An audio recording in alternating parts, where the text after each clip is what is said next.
ABP 24 news पर वक्त हो गया है दिन भर की 10 बड़ी खबरों का। उत्तर प्रदेश के मुख्यमंत्री ने लखनऊ में नगर निगम के 200 करोड़ रुपए के म्युनिसिपल बॉन्ड कॉरपोरेशन की बीएसई में मुंबई स्थित बॉम्बे स्टॉक एक्सचेंज के कार्यालय का शुभारंभ किया। अब तक किसी नगरीय निकास का म्युनिसिपल बॉन्ड जारी करने वाला उत्तर प्रदेश पहला राज्य हो गया है। मुख्यमंत्री ने लिस्टिंग बेल बजाकर इसका शुभारंभ किया। बेल रिंगिंग सेरेमनी के शुभ अवसर पर मुख्यमंत्री ने कहा कि ये उत्तर प्रदेश के वासियों के लिए एक नए युग की शुरुआत है। म्युनिसिपल बॉन्ड के सूचीबद्ध हो जाने से नागरिकों को कई बुनियादी सुविधाएं देने के लिए पैसों की कमी नहीं रहेगी। कृषि कानून के विरोध में किसानों का दिल्ली चलो मार्च 7वें दिन भी जारी है। किसानों ने टिकरी बॉर्डर और सिंधु बॉर्डर के साथ साथ नोएडा चिल्ला बॉर्डर भी सील कर दिया है और अब किसान चिल्ला बॉर्डर की ओर से दिल्ली में प्रवेश करने की कोशिश कर रहे हैं। किसान संगठन के नेताओं और केंद्र सरकार के बीच में पहले भी बैठक हो चुकी है, जिसका कोई निष्कर्ष नहीं निकला। अब 3 दिसंबर को एक बार फिर से बैठक आयोजित की गई है। प्रदर्शन कर रहे किसानों से सुबह करीब 11 बजे ग्रेटर नोएडा के डीसीपी राजेश कुमार सिंह मिलने पहुंचे। राजेश कुमार ने किसानों से एक तरफ का रास्ता खोलने का आग्रह किया है। डीसीपी ने कहा कि ऐसा करने से जनता को परेशानी हो रही है, जिसके जवाब में किसानों ने कहा कि हम बॉर्डर पर स्वयं नहीं रुके हैं, हमें रोका गया है। किसानों ने कहा कि हमें दिल्ली में प्रवेश करने दिया जाए, हम रास्ता खोल देंगे, लेकिन तब तक हम रास्ते से नहीं हटेंगे। तो वहीं कांग्रेस नेता राहुल गांधी ने किसानों के प्रदर्शन को लेकर एक बार फिर से मोदी सरकार पर निशाना साधते हुए कहा कि मोदी सरकार ने कहा था कि किसानों की आय दुगनी होगी, लेकिन कुछ नहीं किया, बल्कि किसानों की आय आधी कर दी है। आगे राहुल गांधी ने कहा कि ये झूठ की, लूट की, सूट बूट की सरकार है।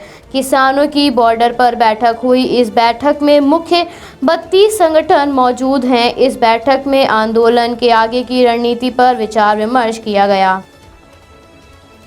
उत्तर प्रदेश के मुख्यमंत्री फिल्म सिटी को बनाने के कार्य को लेकर 2 दिन के मुंबई दौरे पर गए हुए हैं, जिसके मद्देनजर मुख्यमंत्री ने बॉलीवुड अभिनेता अक्षय कुमार से मुलाकात की, जिस पर शिवसेना नेता और राज्यसभा सांसद संजय राउत ने योगी सरकार पर निशाना साधते हुए कहा कि सीएम योगी अन्य राज्य में बनी फिल्म सिटी को लेकर भी वहां के कलाकारों से बात करेंगे या सिर्फ मुंबई में ही ऐसा करने वाले हैं।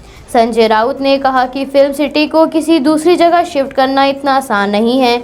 भारत के विभिन्न क्षेत्र जैसे दक्षिण भारत में भी फिल्म उद्योग बड़ा है, पश्चिम बंगाल और पंजाब में भी फिल्म सिटी है, तो क्या इन जगहों पर भी मुख्यमंत्री योगी आदित्यनाथ जाएंगे और वहां के कलाकारों और निर्देशकों से वार्ता करेंगे। मुख्यमंत्री मुंबई के ट्राइडेंट होटल में ठहरे हुए हैं। वहीं पर मुख्यमंत्री ने बॉलीवुड अभिनेता अक्षय कुमार से मुलाकात की। इस दौरान मुख्यमंत्री ने कहा कि उत्तर प्रदेश में फिल्म निर्माण की असीम संभावनाएं हैं। मुख्यमंत्री ने अक्षय कुमार की सराहना करते हुए कहा कि उनकी फिल्म टॉयलेट एक प्रेम कथा से समाज को संदेश जाता है कि ऐसी फिल्में समाज को जागरूक करती हैं। समाज को ऐसी फिल्मों की आवश्यकता है। भारत में कोरोना संक्रमण के मामलों में हल्की सी गिरावट देखी गई है। केंद्रीय स्वास्थ्य मंत्रालय से प्राप्त जानकारी के अनुसार पिछले 24 घंटों में कोरोना के 36,604 मामले सामने आए हैं, तो वहीं 501 मरीजों ने इस महामारी के कारण अपनी जान गंवाई है। 36,604 मामले सामने आने के बाद देश में कुल संक्रमितों का आंकड़ा लगभग 95 लाख को पार कर गया है। 501 लोगों की मृत्यु होने के कारण कुल मृतकों की संख्या बढ़कर 1,38,122 हो गई है। पिछले 24 घंटों में 48,062 लोगों ने इस महामारी को मात दी है, जिससे इस संक्रमण को मात देने वालों का आंकड़ा लगभग 89 लाख को पार कर गया है। इस समय देश में एक्टिव केसेस की संख्या 4,28,644 है। दुनिया की बात करें तो इस समय दुनिया में कुल संक्रमितों का आंकड़ा 6,41,94,674 हो गया है और अब तक 14,86,829 लोगों की मृत्यु हो चुकी है। 4,44,41,249 लोग स्वस्थ हो चुके हैं। आज भाजपा के राष्ट्रीय अध्यक्ष जेपी नड्डा का 60वां जन्मदिन है। इस शुभ अवसर पर भारत के प्रधानमंत्री समेत कई दिग्गज नेताओं ने उन्हें जन्मदिन की बधाई दी। प्रधानमंत्री ने ट्वीट के जरिए कहा कि भाजपा के राष्ट्रीय अध्यक्ष जेपी नड्डा जी को जन्मदिन की ढेरों बधाई। इसके साथ ही प्रधानमंत्री ने उनके स्वस्थ और दीर्घायु जीवन की कामना की है। तो वहीं रक्षा मंत्री ने ट्वीट के जरिए कहा कि भाजपा अध्यक्ष जेपी नड्डा एक मेहनती नेता हैं, जिन्हें शानदार संगठनात्मक और कुशलता के लिए भी जाना जाता है। जेपी नड्डा जी को जन्मदिन की हार्दिक शुभकामनाएं। तो वहीं केंद्रीय गृह मंत्री ने ट्वीट के जरिए जेपी नड्डा को बधाई देते हुए कहा कि आपके नेतृत्व में पार्टी निरंतर सशक्त होकर आगे बढ़ रही है। मैं ईश्वर से आपके स्वस्थ पूर्ण जीवन और दीर्घायु की कामना करता हूं।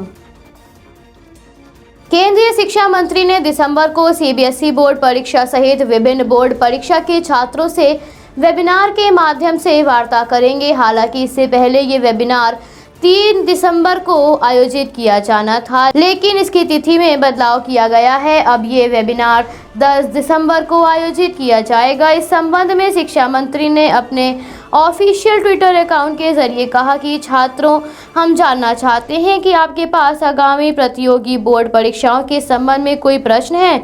आप अपनी आशंकाओं को कवर करते हैं। हम आपकी आशंकाओं को कवर करते हैं, जिसके लिए हम 10 दिसंबर को वेबिनार आयोजित कर रहे हैं। शिक्षा मंत्री ने कहा कि #एजुकेशन मिनिस्टर गोज़ लाइव का उपयोग करते हुए आप अपनी परेशानियों को हमसे साझा कर सकते हैं। कोरोना महामारी से बचाव के लिए टीके बना रही कंपनियों का दावा है कि उन्हें प्री बुकिंग में करोड़ों रुपए प्राप्त हो रहे हैं। फार्मा कंपनियों का कहना है कि उन्हें अब तक 100 करोड़ रुपए का ऑर्डर विभिन्न देशों से प्राप्त हुआ है। भारत भी इन देशों की सूची में शामिल है।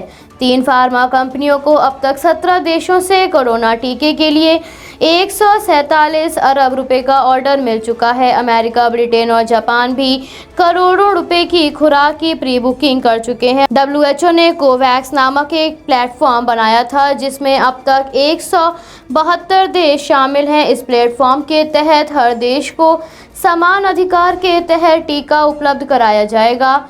देशों के बीच टीके को प्राप्त करने की होड़ की वजह से WHO द्वारा बनाए गए इस प्लेटफॉर्म का उल्लंघन किया जा रहा है।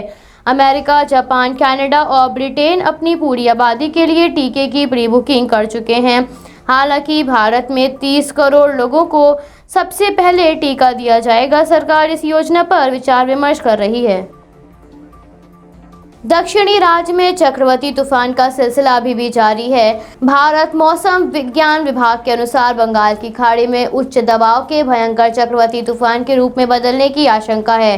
मौसम विभाग के अनुसार इसको चक्रवाती तूफान बुरेवी के रूप में 2 दिसंबर को शाम या रात को त्रिकोमाली के निकट श्रीलंका तट से गुजरने की संभावना जताई जा रही है। इस दौरान 75 से 85 किलोमीटर प्रति घंटा की रफ्तार से हवाएं चलेंगी। ये चक्रवात इसके बाद पश्चिम की ओर बढ़ेगा और 3 दिसंबर को सुबह मन्नार की खाड़ी और निकटवर्ती कोमोरीन इलाके की ओर बढ़ सकता है। चक्रवात के चलते मौसम विभाग ने मछुआरों को चेतावनी देते हुए कहा कि 1 दिसंबर से 3 दिसंबर तक बंगाल की खाड़ी के दक्षिण पूर्व से लेकर दक्षिण पश्चिम और श्रीलंका के पूर्वी तट के पास न जाएं। अमेरिका के नवनिर्वाचित राष्ट्रपति और उपराष्ट्रपति कमला हैरिस ने PIC की घोषणा की है। इसमें 4 सदस्य समिति में भारतीय अमेरिकी माजू वर्गीज का नाम भी शामिल है। वर्गीज अगले साल जनवरी में होने वाले राष्ट्रपति शपथ ग्रहण समारोह के कार्यों को पूर्ण करने वाली समिति का हिस्सा रहेंगे। टोनी एलन इस समिति के मुख्य कार्यकारी अधिकारी रहेंगे। माजू वर्गीय समिति के कार्यकारी निदेशक और एरन विल्सन वयन कैनकला के उप कार्यकारी निदेशक के रूप में नियुक्त किया गया है। इस शुभ अवसर पर वर्गीज ने कहा कि इस समारोह की गतिविधियों का कार्य आयोजन टीम के रूप में संभालना हमारे लिए सौभाग्य की बात है। ये हमारे लिए एक सम्मान है कि हम इस ऐतिहासिक उद्घाटन में पहले दिन से जो बिडेन और कमला हैरिस प्रशासन के लिए लॉन्चिंग पैड के रूप में कार्य करेंगे। कृषि कानून का विरोध कर रहे किसानों को पद्मश्री और अर्जुन अवार्ड समेत कई पूर्व खिलाड़ियों ने समर्थन दिया है। पहलवान करतार सिंह हॉकी खिलाड़ी राजवीर कौर और अर्जुन अवॉर्डी बास्केटबॉल खिलाड़ी सज्जन सिंह ने ऐलान किया है कि वो अपना अवार्ड 5 दिसंबर को राष्ट्रपति भवन के बाहर छोड़ आएंगे। तीनों ही खिलाड़ियों ने कृषि कानून के विरोध में प्रदर्शन कर रहे किसानों के दिल्ली चलो मार्च को सीमा पर रोककर किसानों के साथ जिस तरह का बर्ताव किया गया, किसानों पर वाटर कैनन और आंसू गैस के गोलों का इस्तेमाल किया गया, इसकी कड़े शब्दों में निंदा की है। खिलाड़ियों ने कहा कि किसानों को हमारा पूरा समर्थन है, हमें ऐसे अवार्ड नहीं चाहिए। सज्जन सिंह चीमा ने कहा कि हम किसानों के बच्चे हैं। किसान कई महीनों से शांतिपूर्ण ढंग से प्रदर्शन कर रहे हैं। किसानों ने अपने प्रदर्शन के दौरान हिंसा नहीं की, उसके बाद भी सरकार ने उन पर वाटर कैनन और आंसू गैस के गोलों का इस्तेमाल किया। सरकार हमारे बुजुर्गों और भाइयों की पगड़ी ऐसे उछालेगी तो हमें ऐसे अवार्ड नहीं चाहिए, हम इन्हें लौटाने जा रहे हैं। सब्सक्राइब कीजिए हमारे न्यूज़ चैनल को और बेल आइकन को प्रेस करना ना भूलें ताकि हमारे नए वीडियोस का नोटिफिकेशन आपको मिलता रहे।